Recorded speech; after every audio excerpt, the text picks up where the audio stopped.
চাঁদপুরের কচুয়াই নন্দনপুর উচ্চ বিদ্যালয়ে এসএসসি ফরম পূরণে অতিরিক্ত অর্থ আদায়ের অভিযোগ। সরকারি নির্দেশনা অমান্য করে চাঁদপুরের কচুয়া উপজেলার নন্দনপুর ইউনিয়ন উচ্চ বিদ্যালয়ে এসএসসি ফরম পূরণে অতিরিক্ত টাকা আদায়ের অভিযোগ উঠেছে। এতে বিপাকে পড়েছেন অসচ্ছল পরিবারের শিক্ষার্থী ও অভিভাবকরা। জানা যায়, এসএসসির ফরম পূরণে বোর্ড নির্ধারিত ফি হচ্ছে মানবিক ও ব্যবসা শাখায় 2120 টাকা এবং বিজ্ঞান বিভাগে 2240 টাকা।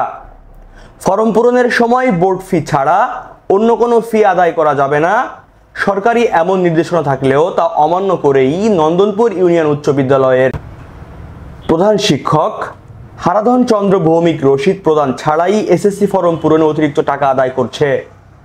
উপজেলার অধিকাংশ স্কুল ও মাদ্রাসায় একই কায়দায় অতিরিক্ত অর্থ নেওয়ার অভিযোগ পাওয়া গিয়েছে। নন্দনপুর ইউনিয়ন উচ্চ বিদ্যালয় নাম প্রকাশে অনিচ্ছুক বেশ কয়েকজন শিক্ষার্থী জানায়, টেস্ট পরীক্ষায় মোট 166 জন পরীক্ষার্থী অংশগ্রহণ করেছিলেন। সকল বিষয়ে কৃতকার্য হয়েছেন 36 জন। পরবর্তী পূর্ণ টেস্টের নামে 100 টাকা করে আদায় করা নেওয়া হয়েছে।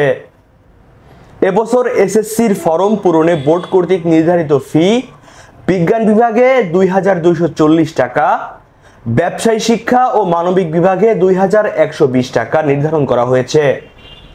বিজ্ঞান বিভাগের ছাত্র আলিফ জানায়, তার বাবা একজন চায়ের দোকানি, তার কাছ থেকেও 2750 টাকা নেওয়া হয়েছে।